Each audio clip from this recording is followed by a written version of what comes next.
আচ্ছা, তাহলে আমাদের টপিকস হচ্ছে আজকে মূলত কি যে আমরা আজকে বুস্টিং কিভাবে করতে হয়, একটা ফেসবুকে পেজ থেকে কিভাবে বুস্টিং করব সেগুলো সম্পর্কে হচ্ছে আমরা ধারণা নিব। ঠিক আছে, এটা বুস্টিং করব অথবা যে কোনো একটা পোস্ট হচ্ছে এসইও করতে হয়, আমাদের যে কোনো একটা পোস্ট আমরা সারাটাকে এসইও করে থাকি, সেটা হচ্ছে আমরা আগে দেখে নেব যে কিভাবে এসইও করতে হয়। একটা পোস্ট আমি এসইও করব, কিভাবে এটা এসইও করতে হবে ওইটা হচ্ছে আমি আগে দেখবো আজকে। তাহলে কিভাবে একটা পেজের ভিতর আমরা এসইও করে তারপর হচ্ছে সেই পেজটা অথবা সেই পোস্টটা সেইটা আমি কিভাবে ছাড়বো, অথবা সেই ভিডিওটা হচ্ছে আমি কিভাবে ছাড়তে হবে। এখান থেকে দেখেন আমার এখান থেকে যেগুলো দেখাচ্ছে যে এইটা হচ্ছে আমার কি, এটা হচ্ছে আমার একটা লোগো অথবা আমার একটা ব্যানার, সেটা দেখাচ্ছে তাই না। আর এটা হচ্ছে আমাদের ভিডিও, এবারে ভিডিও বলেন আর এখান থেকে হচ্ছে আপনার কি বলেন এটাকে, আপনার একটা ফটো বলেন, আপনি ফটো বলেন বা ভিডিও বলেন, সবগুলোর ভিতরে হচ্ছে আমরা একই রকম ভাবে কি করবো, আমরা হচ্ছে একইভাবে হচ্ছে এখান থেকে মানে আমাদের এর ভিতরে হচ্ছে আমরা ভিডিওটা করবো। তাহলে হচ্ছে আমরা যে কোনো একটা দেখলেই হচ্ছে আমাদের এখানে যদি আমরা ভিডিওতে থাকি, তাহলে হচ্ছে এই ভিডিওটার ভিতরে হচ্ছে আমি এখন কি করতে যাচ্ছি, আমি এসইওটা করতে যাচ্ছি। তাহলে ফার্স্ট হচ্ছে এই ভিডিওটা আমি এসইও করতে গেলে আমাকে বাম বাটনে ক্লিক করলাম মাউসে, তারপর থেকে প্রপার্টিজে আসতে হবে। ঠিক আছে, প্রপার্টিজে আসার পর এখান থেকে দেখেন আমাদের কি লেখা আছে, ডিটেল। ডিটেলে ক্লিক করতে হবে। ডিটেলে ক্লিক করার পর এবার এখান থেকে আমাকে লিখতে হবে, এখান থেকে আমাকে টাইটেলটা লিখতে হবে। টাইটেলটা কি সেটা হচ্ছে আমাকে এখানে লিখতে হবে। এবার টাইটেলটা হচ্ছে আমি কি লিখবো, এখান থেকে হচ্ছে আমাদের Facebook Facebook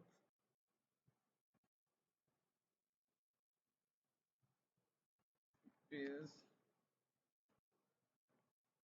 create and setup. ঠিক আছে, Facebook page create and setup এটা হচ্ছে আমি এখান থেকে লিখে দিলাম। তারপর হচ্ছে আমাদের সাবটাইটেল এখান থেকে লিখতে হবে, how to create a Facebook page, এটা হচ্ছে আমি এখান থেকে দিয়ে দিতে পারি। এখান থেকে হচ্ছে আমার সাবটাইটেল হচ্ছে এখান থেকে দিতে পারি, অথবা হচ্ছে how to create a Facebook page setup, অথবা ফেসবুকে পেজে কাস্টমাইজ। ঠিক আছে, how to create a Facebook page customise, এরকম ভাবে হচ্ছে আমরা লিখতে পারি। এখান থেকে হচ্ছে আমি লিখে দিলাম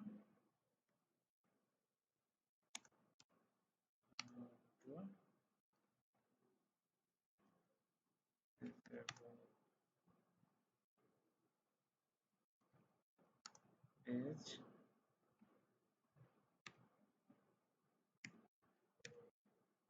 ক্রিয়েট, আচ্ছা ফেসবুক বিজনেস পেজ ক্রিয়েট দিয়ে দিলাম এখান থেকে। ঠিক আছে, ফেসবুকে বিজনেস ক্রিয়েট এখান থেকে আমরা দিয়ে দিলাম। এরপর আমাদের যেটা করতে হবে, এখান থেকে দেখেন 5 স্টার রেটিং আমাদের দিতে হবে। ঠিক আছে, এই যে রেটিং যেটা আছে না, এখানে অবশ্যই 5 স্টার রেটিং দিবেন।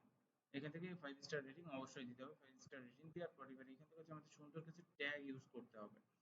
ঠিক আছে, আমাদের এখান থেকে সুন্দর কিছু ট্যাগ ইউজ করতে হবে। এবার এখান থেকে হচ্ছে ট্যাগ গুলো আমরা কেমন দিতে পারি, এখান থেকে হচ্ছে আপনি ট্যাগ গুলো ইউজ করতে পারেন এই ট্যাগ গুলো ইউজ করার জন্য। অথবা এখান থেকে হচ্ছে আপনি লিখতে পারেন, আপনি ইউটিউবে আসতে পারেন, ইউটিউবে আসলে আপনি এখান থেকে ট্যাগ গুলো পাবেন। কিভাবে পাবেন, এখান থেকে হচ্ছে আপনি লিখতে পারেন ইউটিউবে জাস্ট যদি আপনি লেখেন ফেসবুক ফেসবুক পেজ ক্রিয়েট। ঠিক আছে, এবার ফেসবুক পেজ ক্রিয়েট অনুযায়ী দেখেন এখান থেকে হচ্ছে এগুলো আমাদের সব ট্যাগ। ঠিক আছে, এইগুলো হচ্ছে আমাদের ট্যাগ। এবার এই ট্যাগ গুলো কিন্তু আমরা কি করতে পারি, ওইখান থেকে দিয়ে দিতে পারি। এগুলো হচ্ছে আমরা ওইখান থেকে ইউজ করতে পারি। তখন ফেসবুকে পেজ ক্রিয়েট, এটা হচ্ছে ফার্স্ট আমার একটা ট্যাগ, এই ট্যাগটা হচ্ছে ওইখান থেকে আমি ফার্স্ট ইউজ করব। এই ট্যাগটা আমি এখান থেকে এবার ইউজ করতেছি কোথায়, আমাদের হচ্ছে এখান থেকে আমরা এবার এখানে আমাদের এই ট্যাগটা ইউজ করব। আচ্ছা, এর ভিতরে হচ্ছে আমাদের এই ট্যাগটা আমরা ইউজ করব। এবার এখানে চলে আসলাম। এবার এই ট্যাগটা হচ্ছে আমি এখানে দিয়েছি। ট্যাগ বলতে হচ্ছে আমাদের কিওয়ার্ড বোঝায়। ঠিক আছে, এখান থেকে আমাদের কিওয়ার্ড বোঝায়। এখান থেকে আমরা কমা আকারে দিতে পারি, অথবা এখান থেকে আমরা হ্যাশট্যাগ আকারেও দিতে পারি। এটা হচ্ছে আমি কমা আকারে দিয়ে দিলাম। এরপর আমি যদি আরো লিখি পেজ সেটআপ। ঠিক আছে, এটা ধরুন হচ্ছে আমি আবার কি আকারে দিয়ে দিলাম, এটা হচ্ছে আমি কিওয়ার্ড আকারে হচ্ছে এখান থেকে যদি দিই, তাহলে হচ্ছে এইভাবে আমি কিওয়ার্ড আকারে দিচ্ছি page setup, FP page setup. ঠিক আছে, এফপি পেজ সেটআপ এটা হচ্ছে আমি দিয়ে দিলাম। আবার এখান থেকে হচ্ছে আমি কি করতে পারি, এখান থেকে দেখেন আমার যখন এইটা দিব না, তখন হচ্ছে আমার সবগুলো একসাথে রাখবো। আমি কিওয়ার্ড যখন ইউজ করবো তখন সবগুলো আমি অ্যাটাচ করে দিলাম, একসাথে আমি এগুলো রাখবো। এফপি পেজ সেটআপ, এটা হচ্ছে আমি একসাথে করে দিলাম। আচ্ছা, এরপর হচ্ছে আমি এখান থেকে হচ্ছে আরো কিওয়ার্ড আমি ইউজ করতে পারি, যেরকম হচ্ছে ফেসবুক পেজ পেজ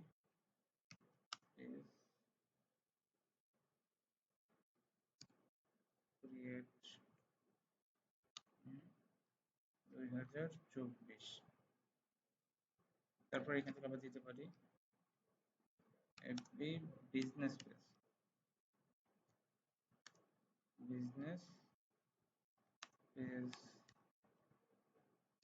ক্রিয়েট। তারপর আবার এখান থেকে দিতে পারি হচ্ছে আমরা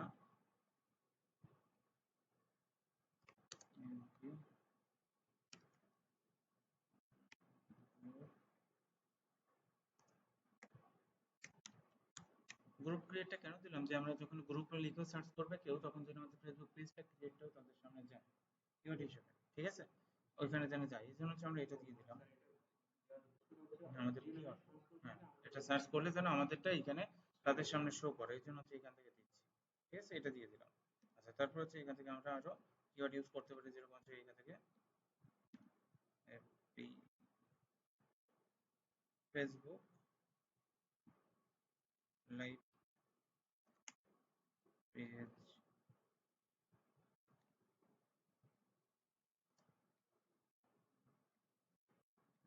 কিছু ইউনিক করার চেষ্টা করবেন, অথবা কিছু ইউনিক লেখার চেষ্টা করবেন, যেটা হচ্ছে সবাই লিখতেছে অথবা সার্চ করতেছে অনলাইন পেজ ক্রিয়েট, অথবা এখানে বিজনেস পেজ অথবা professional business page, marketing page, এগুলো সব কিন্তু আমরা এখান থেকে ক্রিয়েট হিসেবে অথবা এখান থেকে আমরা দিতে পারতেছি, ঠিক আছে। তাহলে এখান থেকে হচ্ছে আমরা বিজনেস পেজ দিচ্ছি, তারপর প্রফেশনাল, প্রফেশনাল এখান থেকে আপাতত হচ্ছে আমি এখন কোনটা দিব, এখান থেকে হচ্ছে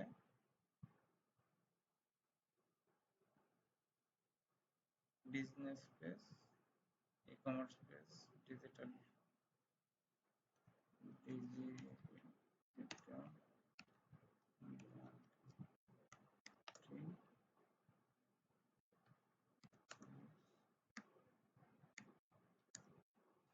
আচ্ছা, এরকম ভাবে হচ্ছে আমি কিওয়ার্ড গুলো এখানে ইউজ করলাম, ঠিক আছে, এখানে কিওয়ার্ড গুলো ইউজ করা হয়ে গেছে। এবার হচ্ছে আমি এখান থেকে সুন্দর একটা কমেন্ট লিখবো, আমার নিজের ইচ্ছার জন্য একটা কমেন্ট আমি এখান থেকে লিখবো। এবার হচ্ছে এখান থেকে বেস্ট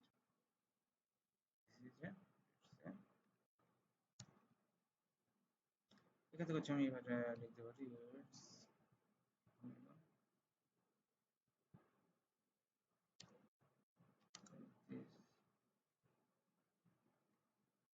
ভিডিও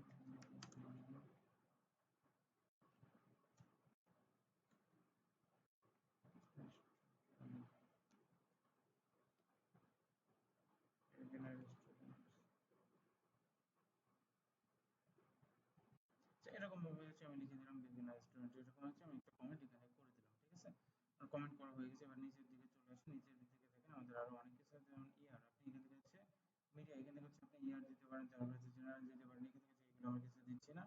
এবার হচ্ছে এখান থেকে দেখেন পাবলিশার আছে, রাইটার আছে, এগুলো হচ্ছে সব আপনি দিতে পারবেন, তাহলে হচ্ছে অথর ইউআরএল, এগুলো হচ্ছে আমরা আপাতত কিছু দিব না। আমরা এবার নিচে চলে আসবো আর এখানে হচ্ছে ওকে করবো এটা, ঠিক আছে, এটা আমরা ওকে করবো। এবার এটা যেহেতু আমরা ওকে করবো, আমরা ফাইলে চলে আসলাম, এটা হচ্ছে এবার আমরা ওকে করবো।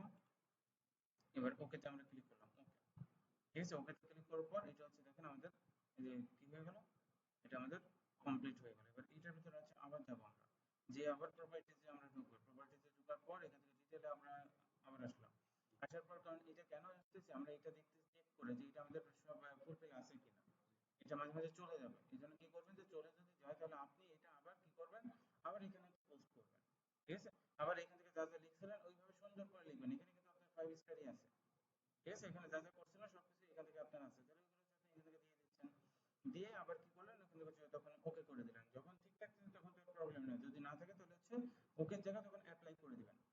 এটা যেহেতু আমার হয়ে গেছে এই জন্য আবার ওকে আসতেছে, বাট ওইটা যদি না হতো অ্যাপ্লাই আসতো, আমি তখন অ্যাপ্লাই করে দিতাম, আমার ওকে হয়ে গেছে। তাহলে সেম টু সেম ভাবে হচ্ছে এখান থেকে যেরকম ভাবে আপনি করলেন, সেম টু সেম ভাবে আপনি কি করবেন, এখান থেকে ভিডিওর ভিতর করলেন, আপনি এখান থেকে একটা ইসের ভিতরে করতে পারবেন, একটা পিকচার ভিতর আপনি সেম ভাবে করতে পারবেন। এখানে আসবেন, এই যে প্রপার্টিতে ঢুকলেন, এখানে ডিটেইলে যাচ্ছেন, ডিটেইলে যাওয়ার পর এই যে সেম টু সেম ভাবে এখান থেকে দেখেন সব ইসের ভিতর কিন্তু আপনি পাবেন না আবার, এখানে দেখেন এইটাই নাই, ঠিক আছে, এটার ভিতর নাই, তাহলে এটার ভিতর কিন্তু আমি করতে পারবো না। তাহলে হচ্ছে আমি আরেকটা যাচ্ছি, আমি সেটা দিয়ে দেখবো সেটার ভিতর আছে কিনা। এইটার ভিতরে আমি আবার ডিটেলে আসলাম, ডিটেলে আসলে এখান থেকে দেখেন আমার এটার ভিতরে নাই, ঠিক আছে। তাহলে আরেকটা আমি পিকচারে যদি যাই, এবার এই পিকচার গুলোর ভিতরে যদি না থাকে, এখান থেকে কেন দেখাচ্ছে না, এগুলো হচ্ছে আপনার এই ক্যানভা দ্বারা আমি তৈরি করে আনছি। এবার এই পিকচার গুলোর ভিতর আপনার এটা শো করতেছে না। তাহলে আদার্স যে পিকচার গুলো আছে সেগুলোর ভিতর আমার শো করবে, ভিডিও আছে সেগুলোর ভিতর আমার শো করবে, ঠিক আছে। আচ্ছা, তাহলে এইভাবে আমরা এটা তৈরি করবো মূলত, বুঝতে পারছেন? আচ্ছা।